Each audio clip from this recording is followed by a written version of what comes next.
Journeys begin in two worlds, the mind and the physical one.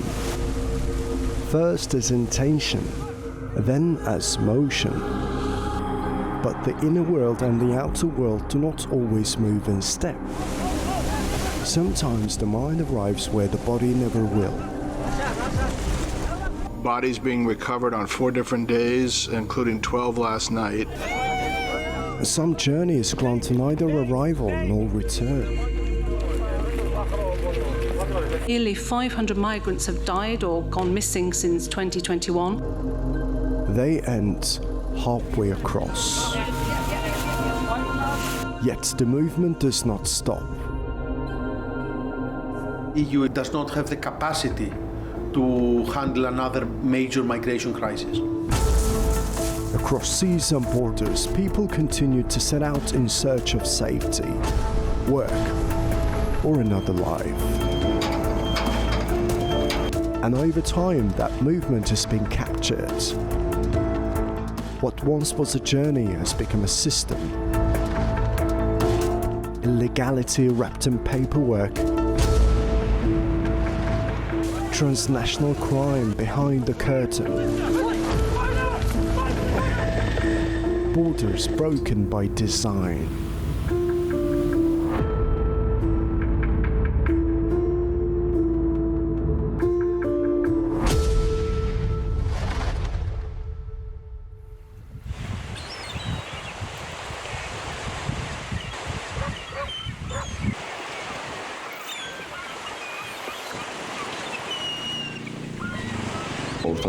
I finished secondary school after the 9th grade. After that, I worked at sea. I worked as a fisherman.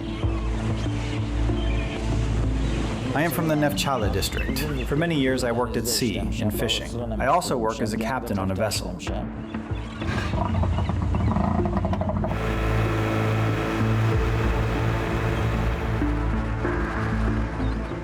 Since 2025, operational information has been received indicating that a group of citizens of the Republic of Azerbaijan outside the country's borders had fallen under the influence of a transnational organized criminal network and were being recruited into illegal migration and human smuggling activities along the Turkey-Greece route.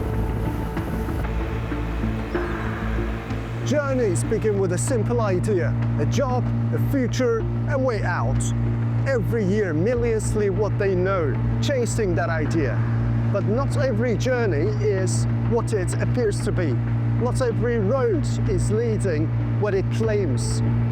Here, different lives are drawn into the same murky route, a smuggling route.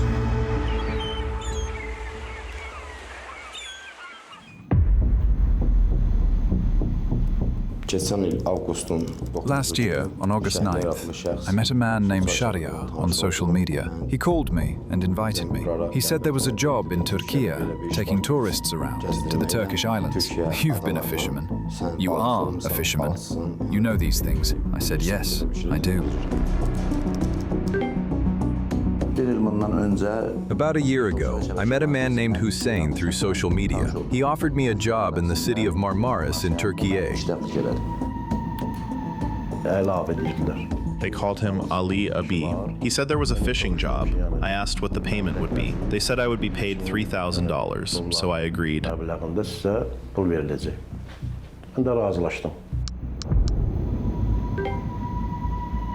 Social media is the main means of communication at the modern world. That's why it's used as a main way of communication, recruiting new migrants. By the way, recruiters itself, they could be liable under the criminal laws of the most jurisdictions around the world.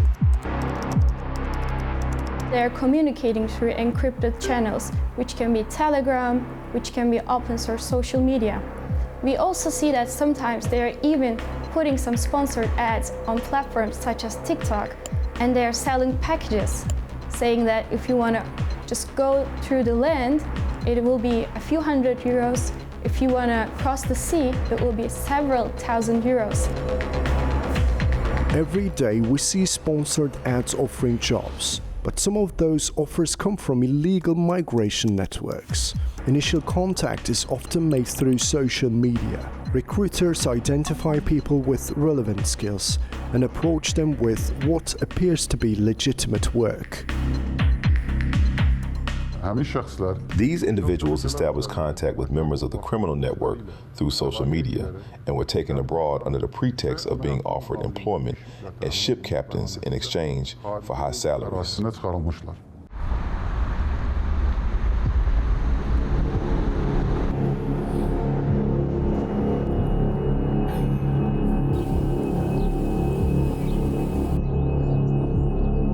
Stories we heard follow almost the same pattern. They arrive in a new country expecting to begin work. At first, the process appears legitimate and organized. Accommodation is arranged, basic needs are covered, but it also creates dependency. By the time questions begin, leaving is no longer straightforward. My wife told me Gambar is in Turkey. I asked, how did he get to Turkey? How come I didn't know? Why did he go? She said, they are going to work on a ship. They will go abroad to European countries and work legally.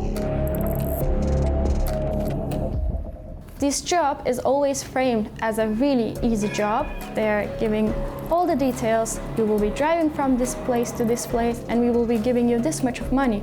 And these people who are coming from vulnerable backgrounds, who needs to get some money, they easily fall to this trap. At this stage, nothing appears illegal.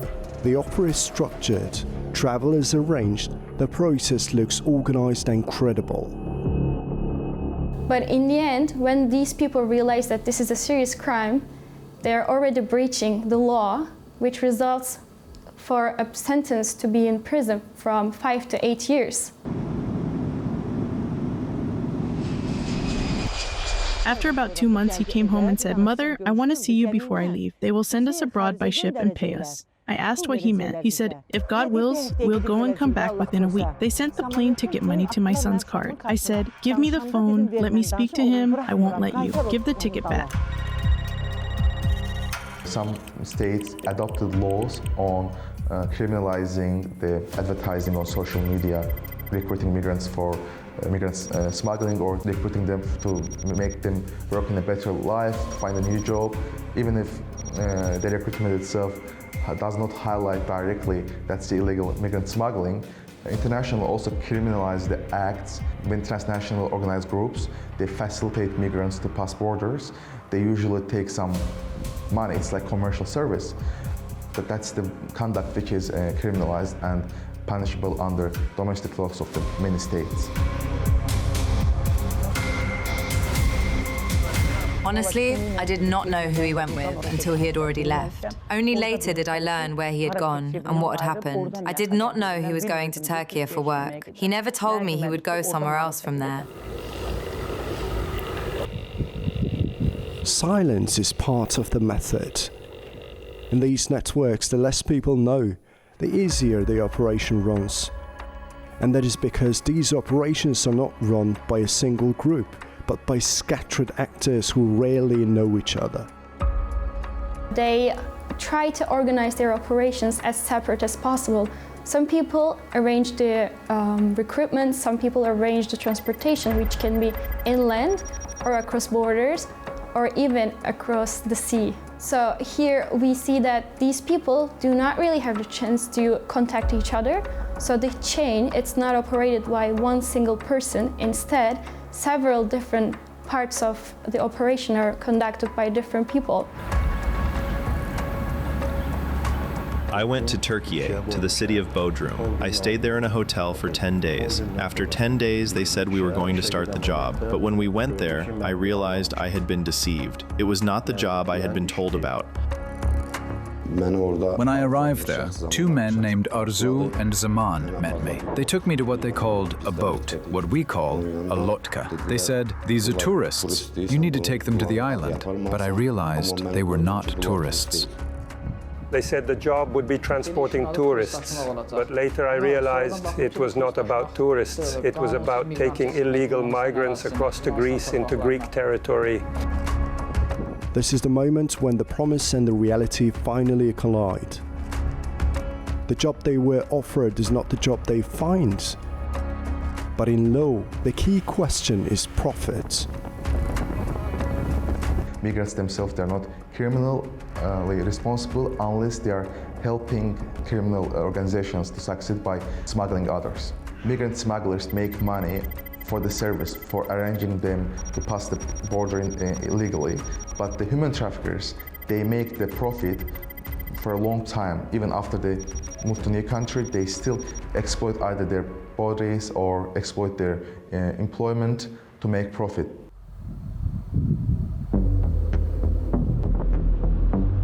Observations show that at the initial stage, the criminal group recruited young people capable of operating high-speed boats and jet skis and skilled in maneuvering to evade pursuit to transport migrants from the Turkish cities of Marmaris, Kuşadası, and Izmir to the Greek islands of Samos, Lesbos, Rhodes, Simi, and Kos. However, it was later documented that the network began providing short training sessions and directing individuals with no maritime background, including those steering a boat for the first time in their lives, to participate in these criminal activities.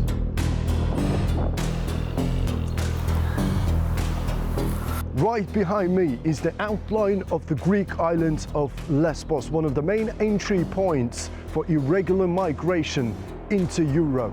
Each year, thousands cross these waters towards islands like this. The crossings are organized and carried out through irregular migration networks and become possible through the people who were brought here from ordinary lives to work and now placed at the center of the operation. There is a new strategy and tactic. Now the skill and the profession doesn't really matter, as long as the business has a chance to be accomplished. In the evening, they picked me up on a scooter and took me to the boat. When I got there, I saw many people: Syrians, Arabs, women, men, children, Afghans. I asked, "What is this?" They said, "You will take these people to a Greek island, then you will come back."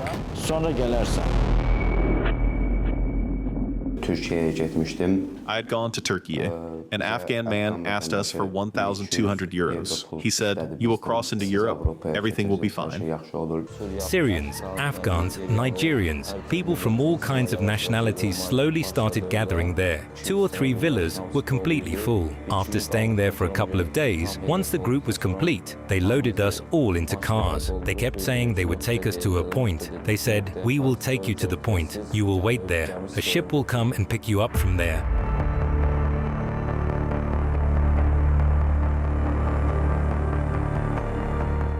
During that time, we realized that we had been deceived. After we understood that, we stayed there for several days, almost a month. After that, we applied to the embassy and requested a travel certificate so we could return to Azerbaijan.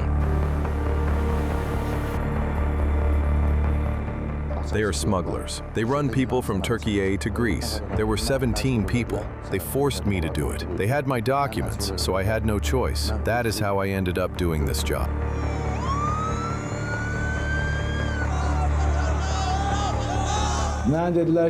They told me, at the very least, you have to do it with the scooter. Otherwise, you won't be able to leave here. At first, these individuals carried out the instructions of network members through mutual agreement. Later, however, the cooperation continued under conditions of blackmail and threats. After some time, they managed to break away from the criminal group and the offenses they had been drawn into, and eventually returned to their homeland. When I protested and tried to go back, they stopped me and took my passport. They said, "You will go. Even if you are caught, you still have to go to the other side." There are other forces behind this. It is a group organized almost like a mafia. When we are talking about the phenomenon of illegal immigration, what matters isn't the individuals that they cross borders illegally, but what matters is the transnational networks behind them. These networks, these illegal immigrant networks, they do not operate as traditional, typical criminal organizations. They are highly adaptive, decentralized, and they follow technological opportunities quite well. It was also established that network leaders operating abroad, as well as other members held in detention facilities, communicated directly with their recruits through the WhatsApp application, conducting video conferences to provide instructions. In modern smuggling networks, control no longer requires presence. Coordination can happen from anywhere, and distance becomes part of the protection. Migrant smuggling is a key issue on a global scale. It's a multi-billion industry. Its consequences is outside the one state's jurisdiction, therefore can easily be classified as transnational crime. Illegal migration and human smuggling are among the stable financial sources of transnational organized criminal networks. They are among the most global challenges faced by modern and developed countries. They also pose a threat to national and state security. Migrant smuggling has become a global business. According to the United Nations, criminal networks generate billions of dollars each year by moving people across borders. These operations stretch across continents, linking origin, transit, and destination countries. And because they operate beyond the reach of any single state, migrant smuggling has become a form of transnational organized crime. There is a lot of money involved here. For each person, it is about 7,000 or 7,500 euros. They take the money at the beginning. They say, you go first. When you come back, we will give you your payment. The people themselves also started pressuring me. They said, you are the captain, you came here, we have paid our money, we are going to Greece. So we went and dropped them off on the island. They promised money if he took people to Greece. They said, go and come back, and I will pay you well. They led my son into this and sent him on that journey. There, my son was arrested. A couple of times I took 2 people at a time to a Greek island. One day an argument broke out in the house. I said firmly that I would not do this anymore and that I would report it to the authorities. I told them I would go to some state institution and file a complaint that they were exploiting me, and I did not want to do this work. Right in the middle of the argument, the Turkish gendarmerie arrived and detained us. They took us away. They held me for 1 day, and on the second day, they sent me to a holding center. It is often the same story. When so-called facilitators refuse to take part, they face pressure or threats because the operation must continue. These people are highly adaptable. When someone gets detained in the segmented road, it is very easy for these organizers to find some replacement. The network has demonstrated a strong level of organization and significant operational capacity. Particular attention has been drawn to the fact that when selecting their recruits, the network often targets individuals who are physically vulnerable, inclined toward risk-taking, and insufficiently aware of the legal consequences of such activities. In many cases, these recruits include young people struggling with substance addiction. When the law begins to close in, some take greater risks.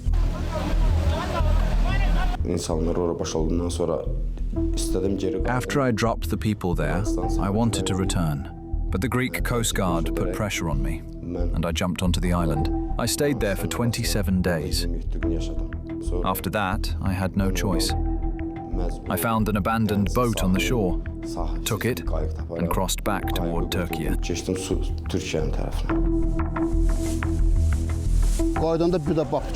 When they were returning, suddenly they were attacked. As soon as they were hit, the boat flipped over. They started sinking. They tried to swim, but it was impossible. At that moment, they were captured.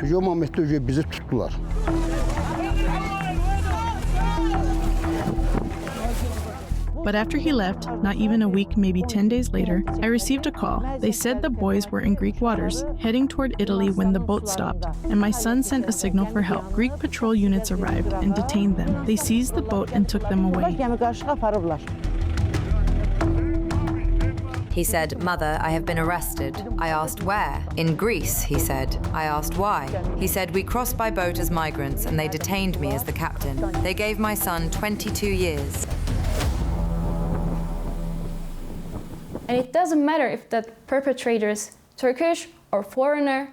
What matters is that these victims, both the international community and the migrants are suffering as a consequence.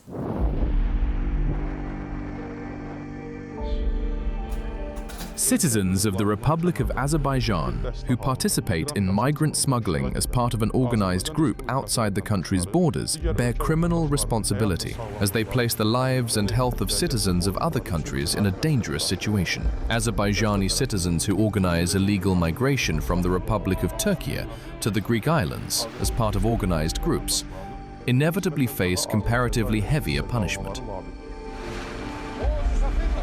When boats are intercepted at sea, those steering them are often treated as part of the smuggling operation, but the organizers rarely appear on the water. Many crossings are run like a kamikaze business. A boat is bought, migrants are loaded, and a facilitator is sent to steer. Once the money is collected, the organizers step away. Whether the boat reaches the shore, is intercepted, or sinks at sea, the business has already paid off.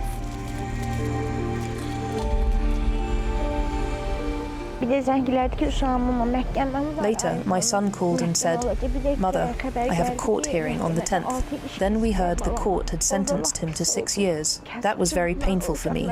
We are poor, and my son supported the family. He worked as a laborer, carrying stones, sand, building houses. In the end, my son became someone's victim."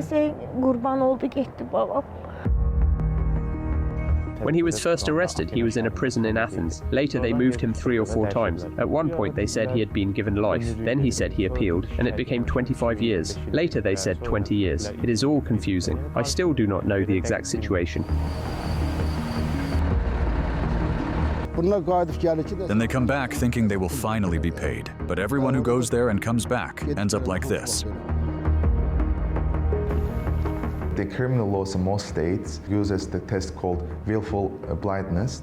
That means you don't need to know what exactly is happening, but you need to have at least an understanding. You should have known about the process. An average person knows about illegal immigration. That's something we can see on news every day. So they cannot claim, "I didn't know what was done was not legal." Therefore, they will be still held responsible if they are going to help those networks to succeed.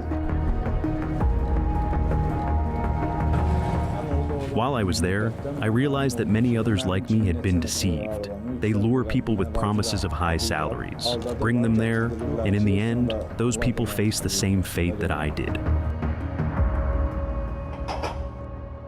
We see in the statistics provided by the Migrant Department of the Turkish state that in 2016 only, 450,000 people were detained while they were trying to cross the sea in here, in also the land, in the neighboring countries. Only this year, in the first 2 months of 2026, we see that 17,000 of people were detained. So there's a huge demand to try to cross these borders. In total, 75 citizens of the Republic of Azerbaijan have been arrested by law enforcement authorities in Turkey and Greece for their participation in illegal migration activities. Europol's report Combating Migrant Smuggling in 2024 outlines major enforcement efforts. 266 cross-border operations were supported, 48 coordinated action days were carried out, and more than 14,000 intelligence messages were processed to track smuggling networks. One Europol data shows that smuggling routes operate as a market. Prices change depending on distance, transport method, and the level of risk involved. Additional services also increase the cost. Forged documents, safe houses, or arranged travel across borders are often included in the price. In some cases, a single journey can cost several thousand euros. We have the international bodies such as Interpol or Europol. They work very efficiently. I don't think there is a transnational organization which is able to succeed for a long time. Usually one transnational organization, their members are detained and they have a new one afterwards, but there is no successful end for migrant smugglers and the members of the transnational organization.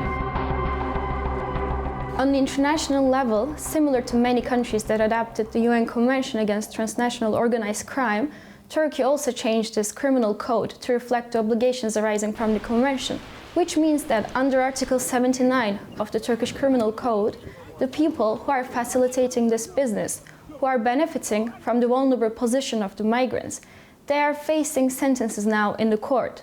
Article 79 of the Criminal Code of the Republic of Turkey establishes criminal liability for migrant smuggling. According to the first paragraph of this article, illegally bringing a foreign national into the country, enabling them to remain in the country, or facilitating the departure of a Turkish citizen or a foreign national from the country for the purpose of obtaining direct or indirect financial gain is punishable by imprisonment for a term of 3 to 8 years and a fine of up to 10,000 days.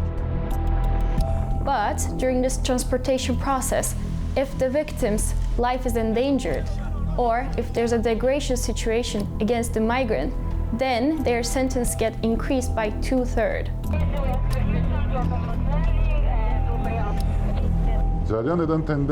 This emerging trend creates serious social risks.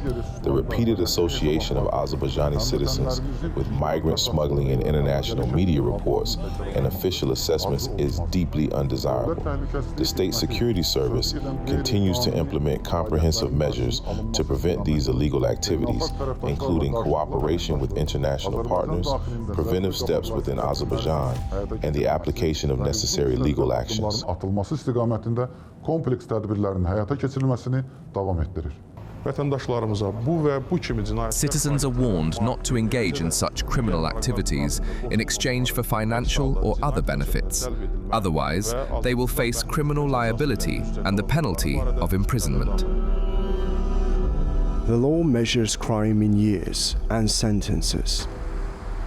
Life measures it differently, in waiting, in absence, in the quiet of families left behind. To every family, I would say this: do not leave your child alone. Be there for them, support them. I let my child go once, and it brought me deep regret. He took care of all my children. He was like a father to them. He supported everyone, but he could not help himself. Now his children have no father. I would never wish this life on any mother or father. I would not wish it on anyone. My only wish is that no one else's child ends up in places like this, that no one becomes someone else's victim. Whether we have little or much, I only wish our children stay by our side. What I have gone through, I would not wish on any parent or on anyone. Along these routes, the crossings continue. Boats leave the shore, some reach the other sides. But for many caught in the system, the journey never truly arrives where it was meant to, because somewhere between the reality and the promise, their journey ends halfway across.